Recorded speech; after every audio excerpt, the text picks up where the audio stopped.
غالب کی شاعری کا اخلاقی پہلو۔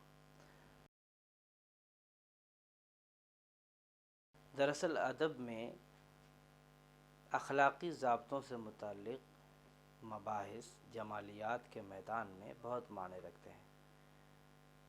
حالانکہ اس بارے میں کوئی حتمی رائے قائم کرنی بہت مشکل ہے، لیکن یہ سوال پیدا ہوتا ہے کہ اخلاق فن میں کہاں اور کیوں شامل ہوتا ہے، یا اس کا ظہور کہاں ہوتا ہے؟ کیا یہ موضوع کے بطور سامنے آتا ہے یا حیت کے بطور؟ شاعری بجائے خود تجریدی اظہار کا فن ہے۔ ایسے میں یہ سوال بھی پیدا ہوتا ہے کہ اگر اخلاقی تعلیم شاعری کا موضوع نہیں ہے تو پھر یہ سوال پیدا ہوتا ہے کہ شاعری یا شاعر کی ذمہ داریاں کیا ہیں؟ غالب کی شاعری میں اخلاقی پہلوؤں کی نشاندہی انہی سوالوں کے پیش نظر کرنی چاہیے۔ اس سبق کا مقصد عالمی سطح پر اردو کی نمائندگی کرنے والے شاعر غالب کی شاعری کے اخلاقی پہلوؤں کی توضیح و تشریح پیش کرنا ہے، تاکہ یہ اندازہ کیا جا سکے کہ ادب اور اخلاق کے رشتے کی نوعیت کیا ہوتی ہے۔ کیا ادب کو اخلاق ہونا چاہیے؟ اگر نہیں تو اس کے کیا نتائج ہوں گے؟ اخلاق اور ادب میں کیا رشتہ ہے؟ قدیم تہذیبی دور سے ہی ادبی تنقید کا ایک اہم موضوع ادب اور اخلاق کے رشتے پر غور و خوض اور اس کے مثبت اور منفی پہلوؤں کا جائزہ رہا ہے۔ اردو کے پہلے نقاد الطاف حسین حالی نے اپنی کتاب مقدمہ شعر و شاعری میں بعنوان شعر کا تعلق اخلاق کے ساتھ اور بعنوان شعر کی عظمت کے حوالے سے لکھا ہے، شعر سے جس طرح نفسیاتی جذبات کو اشتعالت ہوتی ہے، اسی طرح روحانی خوشیاں بھی زندہ ہوتی ہیں، اور انسان کی روحانی اور پاک خوشیوں کو اس کے ساتھ اخلاق کے ساتھ ایسا صریح تعلق ہے جس کے بیان کرنے کی چنداں ضرورت نہیں۔ شعر اگرچہ براہ راست علم اخلاق کی طرح تلقین اور تربیت نہیں کرتا، لیکن از روئے انصاف اس کو علم اخلاق کا نائب مناب یا قائم مقام کہہ سکتے ہیں۔ اسی بنا پر صوفیاء کرام کے ایک جلیل القدر سلسلے میں سماع کو، جس کا جزو اعظم اور رکن رکین شعر ہے، وسیلہ قرب الہی اور باعث تصفیہ نفس و تزکیہ باطن مانا گیا ہے۔ انکوٹ۔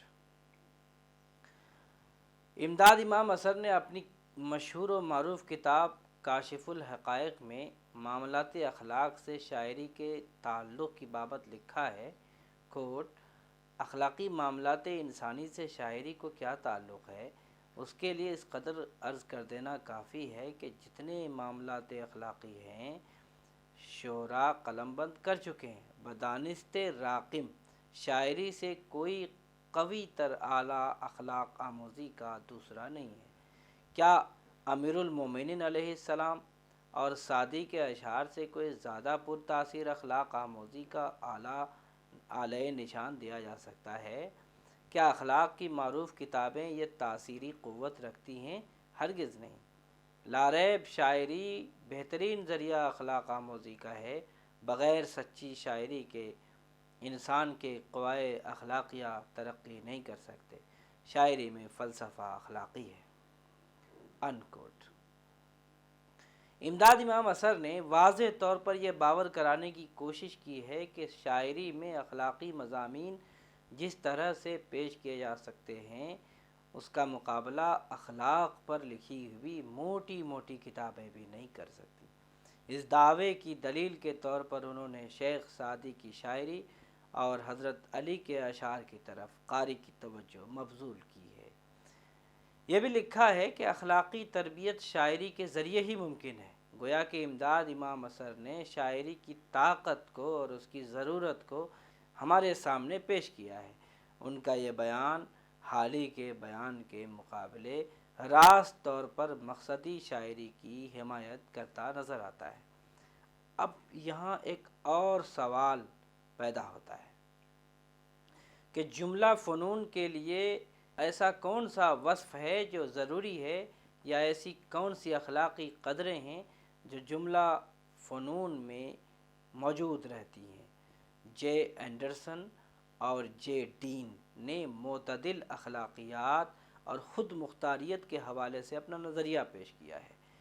اس کی روح سے ایک فن پارہ جمالیاتی طور پر بہتر تبھی ہو سکتا ہے جب اس میں اخلاقی قوت مضمر ہوتی ہے، لیکن اپنے اخلاقی درس کی وجہ سے ردی شاعری یا نری واز کی شاعری معلوم نہیں ہوتی۔ مابعد جدید نقاد اضافی اخلاقیات میں یقین رکھتے ہیں، ان کے نزدیک اخلاقی قدریں عموماً آفاقی نہیں ہوتی۔ مابعد جدیدیت اخلاقیات کو پہلے سے موجود مذہب کا حصہ یا نتیجہ مانتی ہے۔ صحیح وقت پر صحیح فیصلہ لینے کی صلاحیت کو اخلاقیات کی روح مانتی ہے۔ غالب کا وہ شعر یاد کیجیے: روک لو گر غلط چلے کوئی، روک لو گر غلط چلے کوئی، بخش دو گر خطا کرے کوئی۔ یہاں فرد یا جماعت کے اسی فیصلے کا سیاق موجود ہے جس کی طرف ابھی اشارہ کیا گیا۔ غالب کی شاعری کا اخلاقی پہلو ہے۔ شاعر شاید خود کے اندر کی آواز یا ضمیر کا ذمہ دار ہے۔ اس کا موضوع انسان اور انسانیت کی بقا ہے۔ وہ ڈاکٹر ہو سکتا ہے، پولیس نہیں۔ پاؤنڈ کے نزدیک تو اچھا فن عموماً غیر اخلاقی ہوتا ہے۔ شاعر کا اپنے سماج سے کیا رشتہ ہوتا ہے اور کس نوعیت کا ہوتا ہے، ان امور سے متعلق رد عمل اس کے ہاں پرانے اخلاقی نظام کی تبلیغ کا ذریعہ یا اسے انحراف کے طور پر نئے اخلاقی نظام کی تشکیل کی وجہ بنتا ہے۔ غالب کو پڑھتے ہوئے قاری قدم قدم پر کچھ اخلاقی قدروں کے کھو جانے کا ماتم کرتا نظر آتا ہے، تو دوسری طرف غالب کے ہاں بیشتر مقام پر فرسودہ اخلاقی نظام پر تنقید اور تبصرے کے انوکھے طور پر بھی احساس کرتا ہے۔ ان کے متن میں ایک انوکھے اخلاقی نظام کی تشکیل پر زور زیادہ نظر آتا ہے۔ شاید ہر شاعر بدلتے عہد کے مطابق شاعری کے مقاصد کو اپنا خاکہ بناتا ہے، لیکن یہ بھی سچ ہے کہ شاعری سے مذہبی واعظ اور جادو کا بھی کام لیا جاتا ہے۔ شاعری کا پہلا کام حظ و انبساط فراہم کرنا ہے۔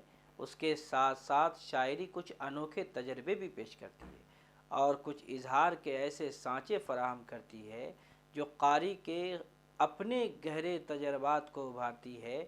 اسے ہی ہم شاعری کی اخلاقیات کہہ سکتے ہیں۔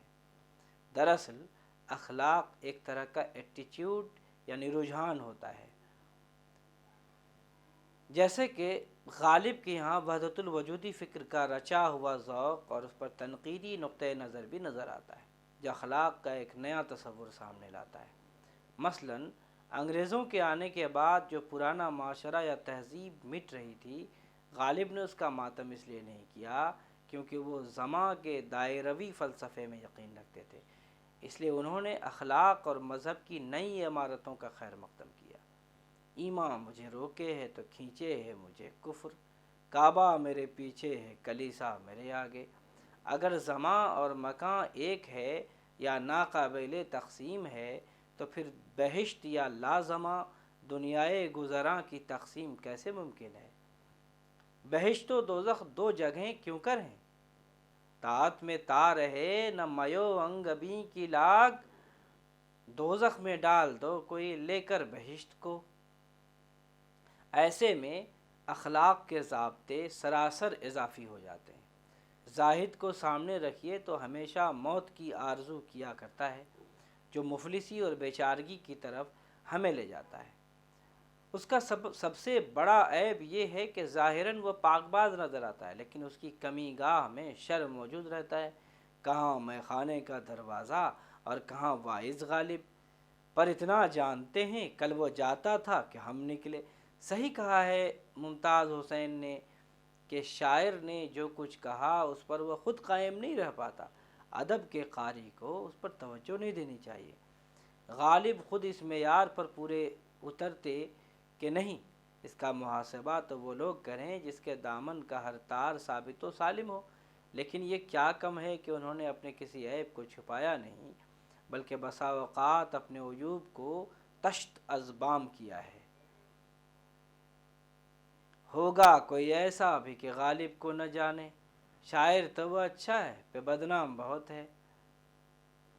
عبدالسلام ندوی نے اپنی کتاب شیر الہند میں غالب کی صوفیانہ شاعری پر کم توجہ دی ہے، جبکہ اخلاقی شاعری پر گفتگو زیادہ کی ہے، اور مختلف اخلاقی قدروں سے متعلق اشعار نقل کیے ہیں۔ مثلاً استعفاف کے ذیل میں یہ شعر نقل کیا ہے: بے طلب دیں تو مزہ اس میں سوا ملتا ہے، وہ گدا جس کو نہ ہو خوبِ سوال اچھا ہے۔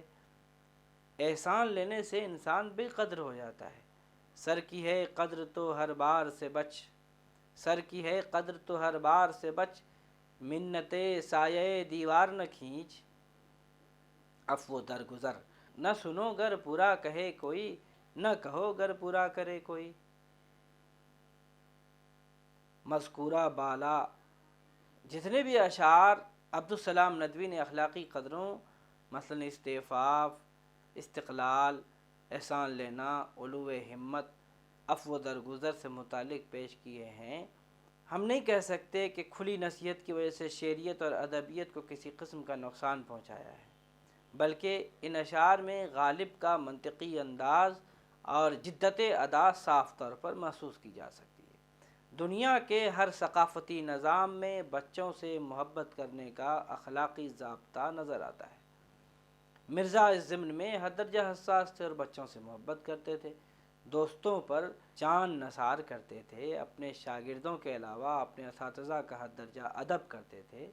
ریختہ کہ تمہیں استاد نہیں ہو غالب، کہتے ہیں اگلے زمانے میں کوئی میر بھی تھا۔ زندہ ثقافتوں کے افراد غیور اور خوددار ہوتے ہیں۔ غالب نے کہا ہے: بندگی میں بھی وہ آزاد و خود بھی ہیں کہ ہم، بندگی میں بھی وہ آزاد و خود بھی ہیں کہ ہم، الٹ پھر آئے در کعبہ اگر وا نہ ہوا۔ سلام سندیلوی نے اپنی کتاب اردو شاعری میں خودداری میں غالب کے حوالے سے لکھا ہے کہ ان کی خودداری کا ایک راز ان کی نسلی برتری ہے۔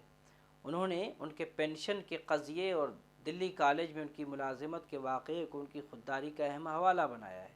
کچھ اشعار اس حوالے سے پیش کیے ہیں: درد منت کشے دوا نہ ہوا، میں ناچھا ہوا برا نہ ہوا، دیوار بارے منت مزدور سے خم، اے خانماں خراب نہ احساں اٹھائے یہ، عشق و مزدوری عشرت گہے خسرو کیا خوب، ہم کو تسلیم نکو نامی فرحات نہیں۔ یہاں شاعر کی ذات بھی ہے اور اخلاق کریمہ کا بے راست درس بھی۔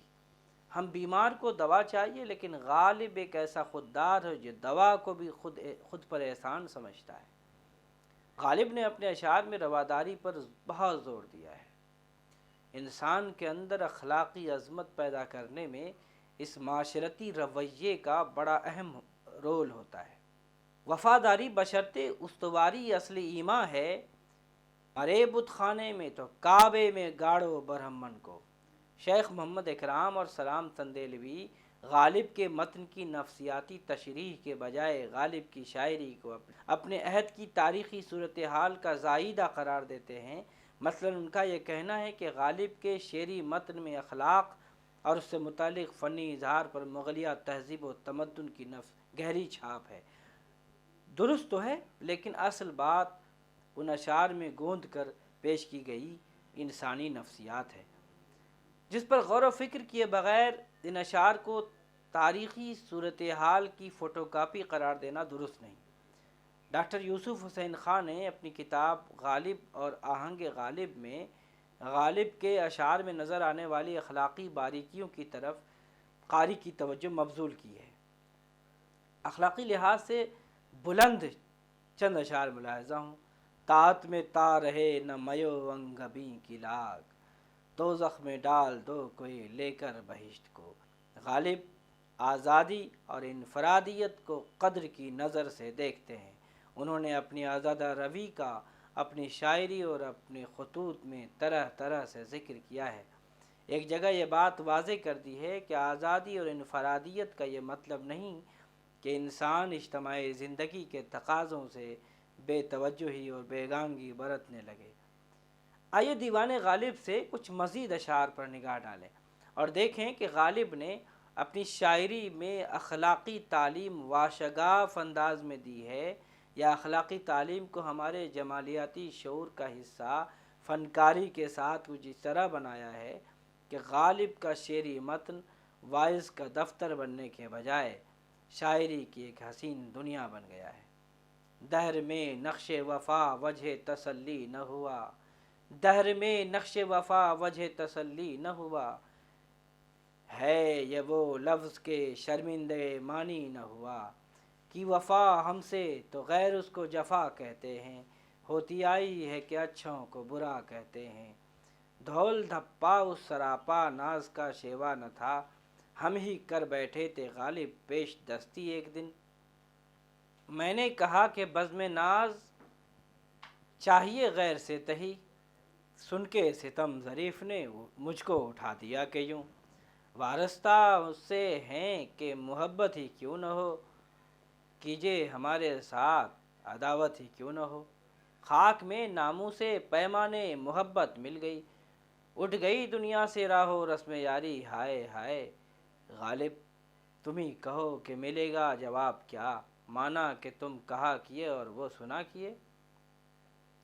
گرچہ ہے کس کس برائی سے ولے بئیں ہماں، گرچہ ہے کس کس برائی سے ولے بئیں ہماں، ذکر میرا مجھ سے بہتر ہے کہ اس محفل میں ہے، ہر بلہوس سے حسن پرستی شعار کی، اب آبروئے شیوے اہل نظر گئی، تجھ سے تو کچھ کلام نہیں لیکن اے ندیم میرا سلام کہیو، اگر نامہ بر ملے ہاں بھلا کر تیرا بھلا ہوگا، اور درویش کی صدا کیا ہے، میں نے مانا کہ کچھ نہیں غالب، مفت ہاتھ آئے تو برا کیا ہے۔ ان اشعار میں کسی نہ کسی اخلاقی قدر کی جمالیاتی تصویر پیش کی گئی ہے۔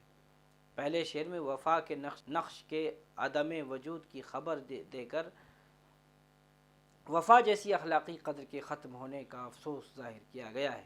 دوسرے شعر میں ایک آفاقی سچائی بیان کی گئی ہے کہ دنیا ہر اچھے آدمی کو برا کہتی ہے۔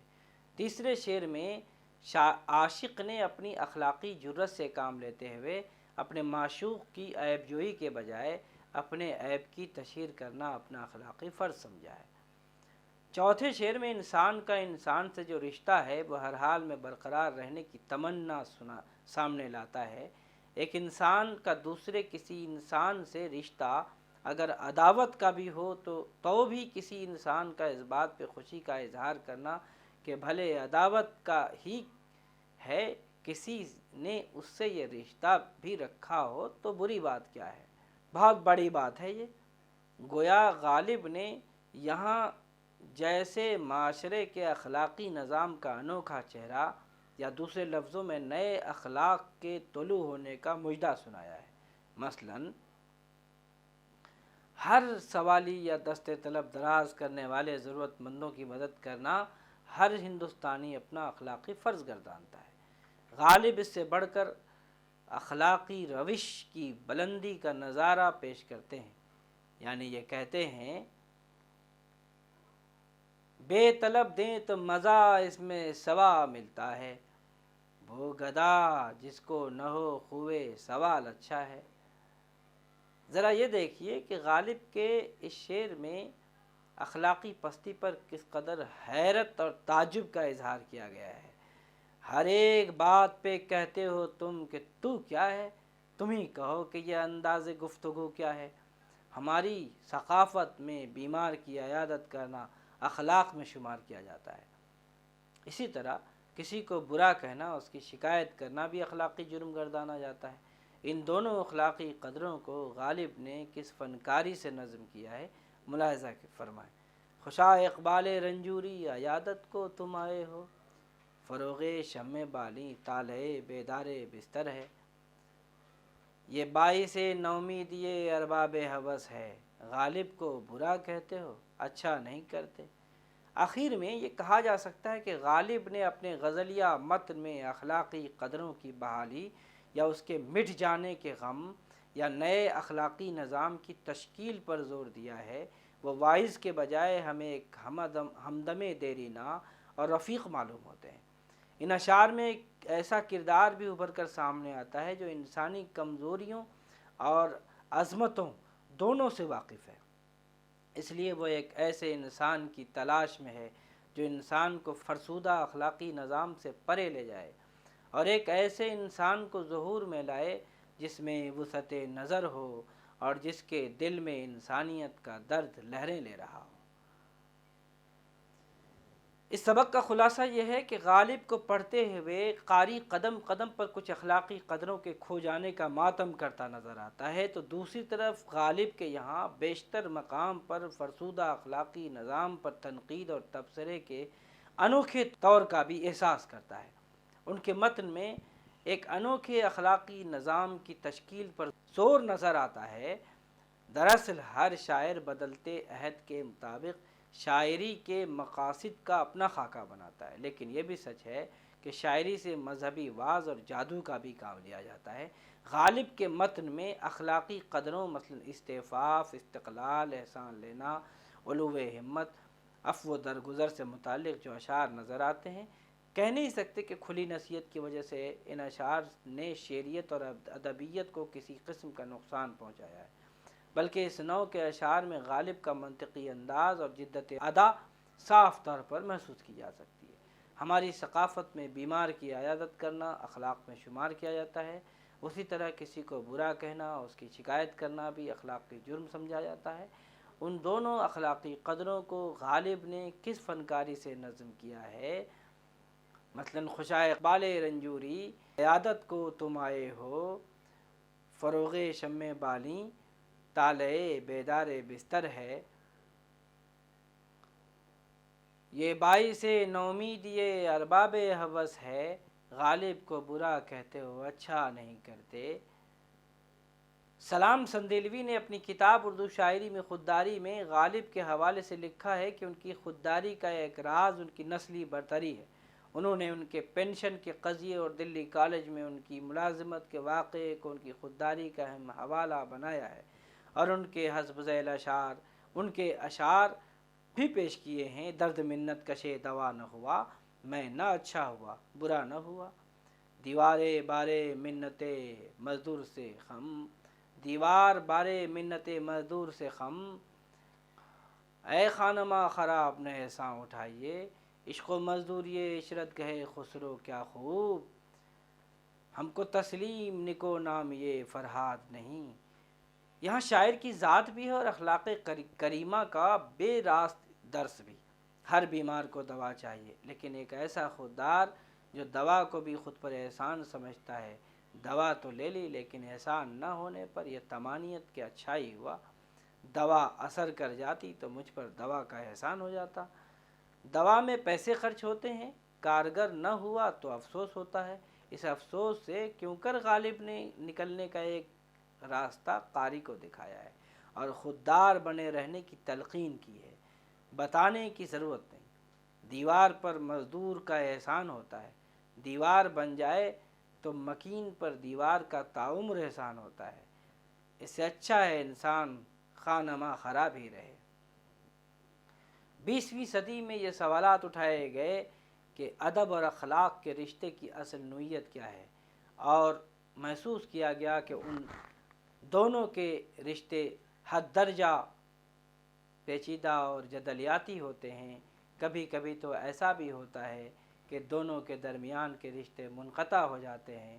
آج کے نقاد اس امر پر توجہ دیتے ہیں کہ اگر ادب کا مدعا فقط اخلاقی درس ہو تو یہ رویہ ادب کے جمالیاتی اثر کو زائل کر دیتا ہے۔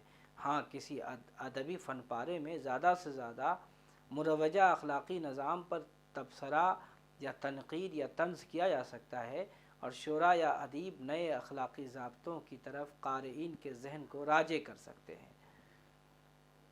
غالب کے یہاں یہ جملہ صورتیں موجود ہیں۔ دراصل ادب یا شاعری ہر عہد میں ایک نئے اخلاقی نظام کے ساتھ نمودار ہوتی ہے۔ غالب کی شاعری میں نظر آنے والا اخلاقی نظام موعظتی ادب کا یا نصیحت کا سیاق نہیں رکھتا، بلکہ وہ مروجہ اخلاقی نظام میں تبدیلی کا خواہاں محسوس ہوتا ہے۔